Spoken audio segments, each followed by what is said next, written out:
ଛିଡା ହୁଅନ୍ତୁ ବିନୟ ବାବୁ। ଆପଣଙ୍କର ଏ ଘରୁ କୁଆଡେ ଯିବା ଦରକାର ନାହିଁ। ଆପଣ ତ ମାର୍ବଲ ଚଟାଣର ମଣିଷ, କୁଆଡେ ଯିବେ ଆପଣ? କିନ୍ତୁ ଏ ଖୁସିଟା ହଉଛି ଧୂଳି ମାଟିର ଝିଅ। ଏବେ ବି ଛିଣ୍ଡା ମସଲାଟେ ପକେଇ ସେ ମାଟି ଚଟାଣ ଉପରେ ଶୋଉଛି ବାବୁ। ତେଣୁ ତେଣୁ ଗଛ ମୂଳେ ଶୋଇଲେ ବି ତାକୁ ନିଦ ଆସିବ ବାବୁ। ସେମିତିରେ ବି ଅଲଣା ତୋରାଣୀରେ ଲୁଣ ପକେଇ ପିଇବାର ଅଭ୍ୟାସଟା ତାର ଆଗରୁ ଅଛି। ଭୋକିଲା ପେଟର ଦାଉ ମୋ ପାଇଁ ନୂଆ ନୁହେଁ ବାବୁ। ମୁଁ ଏସବୁ ଖୁବ ସହଜରେ ସହି ଯାଇପାରିବି। କିନ୍ତୁ ଆପଣ କାହିଁକି ଏତେ କଷ୍ଟ ସହିବେ? କାହିଁକି ଆପଣ ସୁନ୍ଦର ଘର ଛାଡିକି ଆପଣ ବାହାରକୁ ଚାଲିଯିବେ? ତେଣୁ ସବୁଠୁ ଭଲ ହବ ଆଜି ମୁଁ ଏ ଘର ଛାଡିକି ଚାଲିଯିବି। କିନ୍ତୁ ହାରିଯିବିନି ବାବୁ, ଜୀବନରେ ମୁଁ କେବେ ବି ହାରିଯିବିନି।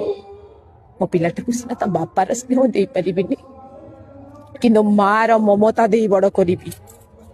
କିନ୍ତୁ ବିନୟ ବାବୁ, ଆଜି ମୁଁ ଏ ଘର ଛାଡି ଚାଲିଯିବା ପୂର୍ବରୁ ଆପଣଙ୍କୁ ଗୋଟେ କଥା କହିକିରି ଯିବି। ଆଜି ନହେଲେ ବି କାଲି ଆପଣ ତ ନିଶ୍ଚୟ ବିବାହ କରିବେ।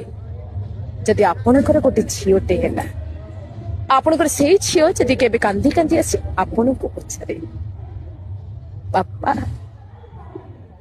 ପ୍ରେମରେ ଝିଅ ମାନେ କାହିଁକି ଧୋକା ଖାଆନ୍ତି,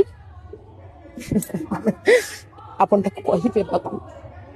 ଆପଣ ଆପଣଙ୍କ ଝିଅକୁ ଏଇ କଥାଟା ନିଶ୍ଚୟ କହିବେ ଯେ ଜୀବନରେ ଯୋଉମାନେ ପ୍ରକୃତରେ ପ୍ରେମ କରିଥାନ୍ତି ସେମାନେ କାନ୍ଦନ୍ତି। କାରଣ ସେମାନେ ଜୀବନ ସାରା ସେମାନେ କେବଳ ମୋରି ଭଳି କାନ୍ଦି ଚାଲନ୍ତି। ମାନେ ଗ୍ଲିସେରିନ୍ ଲଗେଇବାକୁ ପଡିଲାନି। ଜୀବନ ତ ମାନେ ମୋ ସାଙ୍ଗେ ସାଙ୍ଗେ ପଳେଇ ଆସିଲା। ଏଇଟା ମାନେ